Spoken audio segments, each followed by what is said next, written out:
Isinara ng United States ang embahada nito sa Kyiv noong Miyerkules ng umaga dahil sa tinatawag nitong banta ng isang significant air attack, isang araw matapos gumamit ang Ukraine ng mga American missiles para tamaan ang isang target sa loob ng Russia. At ito ay inilarawan naman ng Moscow bilang pagpapalubha ng digmaan. Sinabi naman ng military spy agency ng Ukraine na sinusubukan daw ng Russia na magdulot ng panic sa pamamagitan ng pagpapakalat ng mga peking online message tungkol sa paparating na isang napakalaking missile at drone attack. Sinabi ng isang US government source na ang pagsasara ng embahada ay related sa nagaganap na ongoing threats tungkol sa isang air attacks.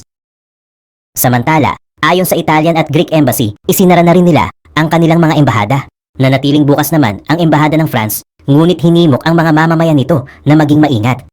Sinabi naman ng US State Department na inaasahan nito ang pagpapatuloy ng normal operation ng Kiev Embassy sa Thursday. Ayon kay President Volodymyr Zelensky, ang mga panic-inducing messages na pinaikot ngayong araw ay makakatulong lamang sa Russia. Pero binalaan ang mga Ukrainians na bigyang pansin ang air raid alerts. Nagpahayag din ng pasasalamat si Zelensky para sa isang bagong $275 million US military aid package na inannounce ng State Department na nakafocus sa ammunition, drones at mga missiles. Ginamit ng Ukraine noong Martes ang mga US Army Tactical Missile System sa pag-atake ng isang arms depot sa loob ng Russia gamit ang bagong pahintulot mula kay US President Joe Biden sa ika-1,000 araw ng malawakang pagsalakay ng Russia sa Ukraine. Samantala, sa iba pang mga balita, isang US envoy ang dumating sa Israel at ito ay nagpatuloy sa isang ceasefire negotiations sa Hezbollah movement ng Lebanon. Ito ay matapos ang karagdagang progress sa second day of talks sa Beirut.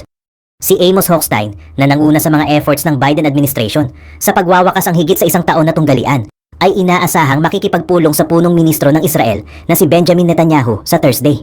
Sa nakikitang positive development, bumalik siya sa Beirut noong Martes matapos i-accept ng Lebanese government at Hezbollah ang isang US draft proposal. Hindi niya inaasahang mag-e-extend ng isang araw ang kanyang pagbisita para sa mga further discussion. Pagkatapos ng meeting kay Lebanese Parliament Speaker Nabih Berri na suportado ng Hezbollah sa mga negosasyon, sinabi ni Hochstein na pupunta siya sa Israel upang subukang tapusin ito. Ang mga detalye ng ceasefire proposal ay hindi pa malinaw sa ngayon, pero ang ilan sa mga earlier differences ay kabilang ang formation ng supervision mechanism at ang demand ng Israel na makaatake sa Lebanon. Kung sakaling magkaroon ng violation sa nasabing deal, ang demand na ito ng Israel ay nireject ng Lebanon. Sa pagtugon sa mga foreign ambassador sa Jerusalem, sinabi ng foreign minister ng Israel na si Gideon Saar na sa anumang kasunduan, kailangang panatilihin ng Israel ang kalayaang kumilos kung magkakaroon man ng mga paglabag. Ngunit hindi naman siya nagbigay ng mga detalye tungkol sa kung ano ang kaakibat nito. Mula nang maging intense ang conflict noong Setyembre, sinabi ng mga Lebanese authorities na ang anumang kasunduan ay dapat na nakabatay sa Resolution 1701 ng United Nations Security Council na nagwakas sa digmaan sa pagitan ng Hezbollah at Israel noong 2006. Ang aide o assistant ng Supreme Leader ng Iran na si Ayatollah Ali Khamenei ay nag-issue ng isang nakakagulat na statement. Ayon dito, ang Iran ay may kakayahan na makakuha ng military nuclear power sa loob lamang ng isang araw. Ang nasabing aide ay si Mohammad Javad Larijani, isang direktor ng Institute of Basic Sciences ng Iran. Sinabi din niya sa West at sa ilang estado na mali ang kinakalaban ng mga ito. Ang mga remarks na ito ay naganap sa gitna ng mga tensyon sa International Atomic Energy Agency at sa mga Western country. Ang UN watchdog na chief ng International Atomic Energy Agency ay bumisita sa Iran upang i-clear out ang mga pangamba tungkol sa atomic program nitong nakaraang linggo. Samantala, ang France, Germany at UK ay nag-a-advocate ng isang resolution sa darating na IAEA Board of Governors meeting na may layuning i-censure ang Iran para sa non-compliance nito sa mga nuclear agreements.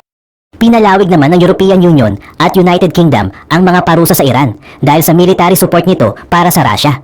Umiinit ang mga mata ng Western countries sa Iran gawa ng mga nuke program nito, conflict sa Israel at pagsuporta nito sa Russia. Ang nuclear threat ng Iran ay naganap matapos i-revise ng Russia ang kanilang nuke doctrine. Sinasabing, ang bagong nuclear doctrine ng Russia ay nag-aalaw sa kanila na gumamit ng nuclear deterrence upang ma-prevent ang aggression ng mga hostile powers na mayroong mga weapons of mass destruction o may malalaking arsenals. Sa iba pang anggulo ng mga balita, Russia nagsimulang mag-mass produce ng CUBE-M bomb shelters sa gitna ng tumataas na global nuclear tensions. Ang CUBE-M shelters ay nakahanda para sa deployment maging sa harsh permafrost ng Russia. Ang CUBE-M shelters ay may kakayahan na protektahan ang 54 na tao mula sa isang radiation, maging sa mga shockwaves at sunog sa loob ng 48 oras. Kinumpirma din ng Moscow na sa pinakaunang pagkakataon, ang Ukraine ay gumamit ng US-made missile sa pag-atake nito sa Russia. Nagsignal ang Russia tungkol sa nuclear confrontation habang ang Ukraine na sinusuportahan ng West ay umatake sa teritoryo ni Putin. Ayon sa claim ng CNBC, ang Moscow daw ay nag-respond sa pag-atake ng Ukraine gamit ang nasabing US missile. Ang Russia ay nagsignal na nakahanda ito para sa isang nuclear response matapos ang pre-dawn attack nitong November 19. Ang pahayag na ito ay naganap matapos pirmahan ni Vladimir Putin ang isang bagong nuclear doctrine. Ibinaba ng Russia ang nuclear strike threshold na nagpapakita ng kahandaan nito na tumugon sa mga aksyon na gagawin ng US. Nitong November 19, ang Ukrainian forces ay nagsagawa ng kanilang unang pag-atake sa border region ng Russia. Ito ay isinagawa matapos ang approval ng US sa paggamit ng Ukraine sa mga long-range missile laban sa Russia. Ang hakbang na ito ay nagtaas ng mga global concerns sa parehong panig. Pumunta naman tayo sa ibang dako ng balita. Nakapasok na ang American boots sa lupain ng Ukraine.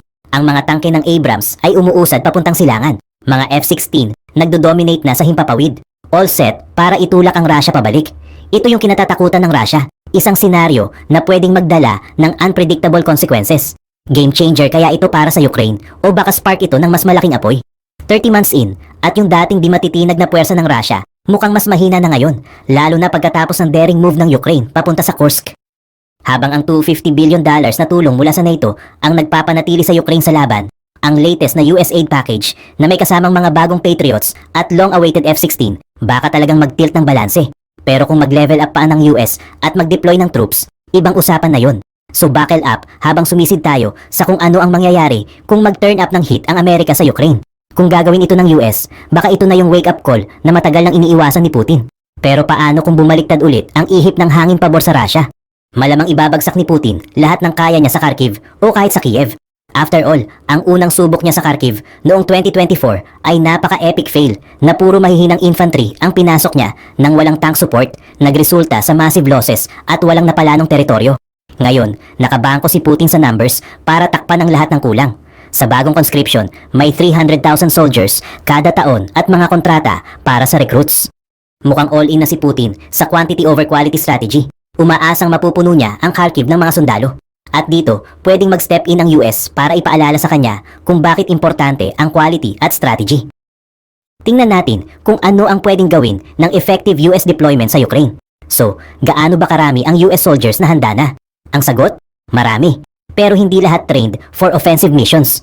Ang iba't ibang branches ng US military ay may kabuuang 770,000 active service members. Pero karamihan nasa continental US o Hawaii. Roughly 100,000 US troops ang nakabase sa Europe, mostly sa NATO countries. Mga 35,000 doon ay nasa Germany. Pwedeng ma-redeploy ang ilan sa kanila mula NATO countries, since ang presence nila doon ay para palakasin ang NATO defenses against Russia. Hindi bago sa US ang mga ganitong military operations abroad, gaya ng 20 years of war sa Middle East. Sa Iraq War, umabot ang US military ng over 170,000 soldiers, pero usually between 100 to 150,000 troops.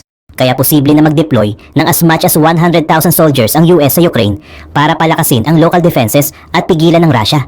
Mga Abrams tanks at M2 or M3 Bradley Infantry Support Vehicles ang malamang nadadalhin ng US. Noong January 2023, in-announce ni Biden na magbibigay ang US ng 31 Abrams tanks sa Ukraine. Sapat para sa isang tank batalyon. May 4,600 na ganitong tanks ang US, kalahati nito active duty. Pagdating sa Bradley Support Vehicles, napatunayan na nila ang halaga nila sa Ukraine, kaya't nakatanggap ang Ukraine ng 186 bilang parte ng US aid. Mayroong 2,100 M2 at 1,200 M3 Bradleys sa US active duty. Kahit fraction lang ng mga vehicles na ito ang madala sa Ukraine, malaking dagdag na yan sa land forces ng Ukraine.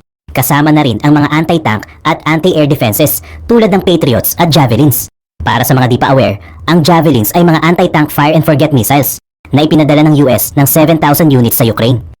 Tinatawag silang Saint Javelins dahil sa effectiveness nila sa pagsabog ng Soviet-made T-90 at older tanks. Ayon sa CSIS, may stockpile ang US na additional 15,000 to 18,000 Javelins at kayang mag-produce ng 6,500 kada taon. Kung magdesisyon ng US na magdala ng mas maraming Javelins, aabot ng mahigit 4 na taon para mapunan ng stock. Pagdating sa anti-air, hindi lang Patriots ang kaya dalhin ng US, kundi pati mga Stingers.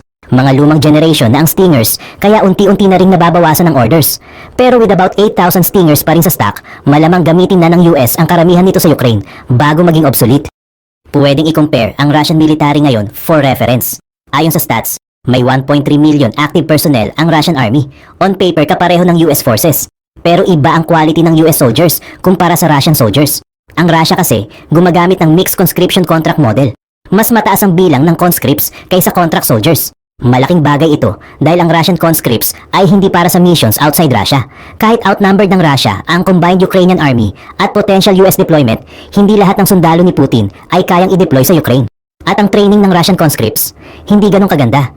Iba't ibang unit lang nag-aasikaso ng training, kaya iba-iba rin ang quality ng soldiers nila. May reports mula sa mga prisoners of war ng Ukraine na ang iba, 2 weeks lang ang training bago ilagay sa front lines.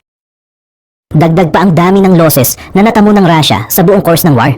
Ayon sa Ukrainian Ministry of Defense, may estimated na 650,000 Russian casualties na mga patay at sugatan na hindi na pwedeng bumalik sa military service. Kung kukunin natin ang 1.3 million bilang base, parang ang Russia ay nakakuha ng halos kasing dami ng soldiers na nawala nila nitong nakaraang 30 months. Kalahati ng mga sundalo ng Russia ngayon ay bagong recruits. At yung mga contract soldiers sa Russia, 2 years lang ang commitment nila kumpara sa US military na 4 years. Dahil dito, mas konti ang experience ng average Russian soldier pagdating sa totoong laban. At hindi lang ito tungkol sa manpower. Nagkakaproblema ang Russian Army sa forward momentum sa Ukraine nitong 2024 kahit gamit nila ang ilan sa pinakamodern na weapons at equipment.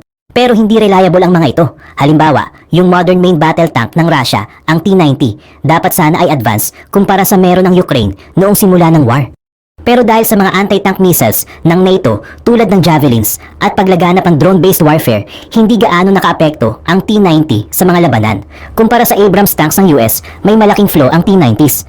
Ang auto-loading system nito ay naglalagay ng spare ammunition sa ilalim ng turret at sa pagitan ng tracks na manipis lang ang proteksyon. Inaatake ito ng Ukrainians gamit ang long-range missiles o drones at kapag tinamaan, sumasabog ang ammunition na nagpapasabog sa tank mula sa loob na tinatawag minsan na explosive decapitation. Dahil sa mas modernong weaponry na maaaring dalhin ng US, mahihirapan ng Russia na makipagsabayan sa ground.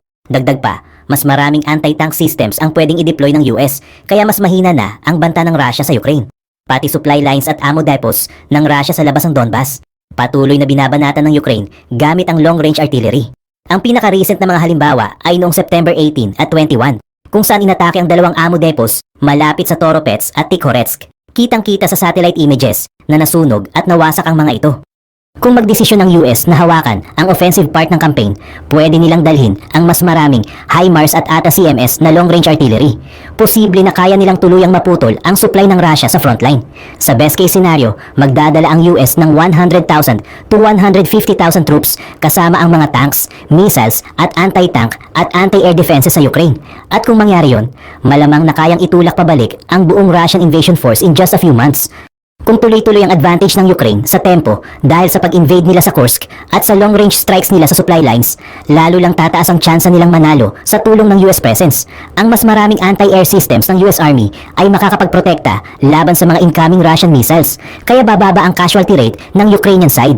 Pero kung talagang mangyari ito, magre-react ang Russia. Kung magpadala ang US ng troops dun sa Ukraine, malamang na magde-declare ang Russia ng war against the US base sa pinaka-latest na Russian National Security Doctrine.